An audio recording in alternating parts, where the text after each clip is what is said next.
siyaasadda run sheegid waaye hadday qaraar tahay xataa dadka Soomaaliyeed waagii loo sheegi jiray beenta waa soo dhamaatay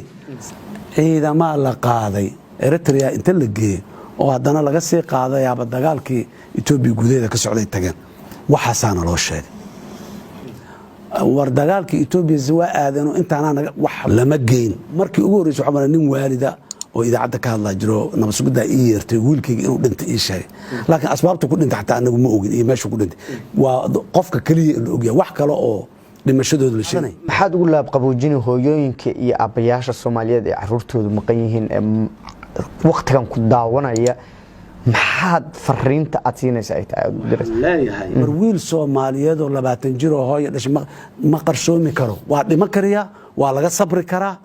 waa dhaawacmi kariya dib ma jiro waa inta soo rafaado waa soo dib ma laha mashada wiilasha iyo dagaalka ku dhamaadeen iyo waa la qabsaday xataa ma 5,000 iyo jarjar waa 7,000 waa soo noqoneen maalin 5,000 oo wiil 7,000 oo wiil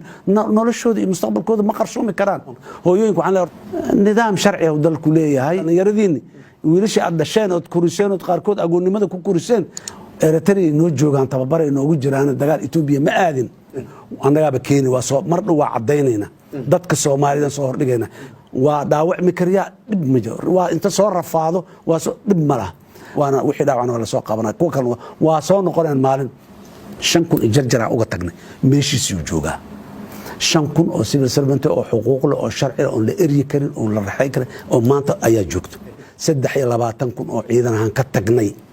meeqa maanta joogto dadka Soomaaliyeed madaxweyne Farmaajo madaxweyne la yaqaano taariikhdiisii ka baxay waqtigiisii markuu dhameystay la dooran waayay xilkii wareejiyay xagga fariista oo madaxweyne Farmaajo madaxweyne xushmad leh karaamo leh ku daysi la waayay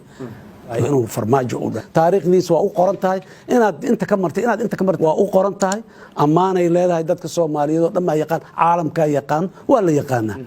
oo hay'ada caalamka organizations kuwa weyn caalamka wax ka soo abaabulay oo rekoorkooda ku qoran yahay yaala waxba lagama bedeli karo aniga inaan madaxweynihii taramkiisa dhabaado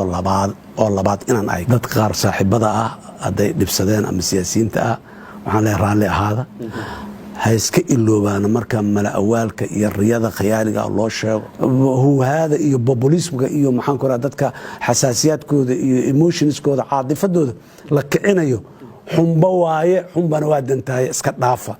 sharaal idinku soo qalday maanta yaa idinku qaldan ka doortaana la xisaabtama aad iyo aad u maasantiin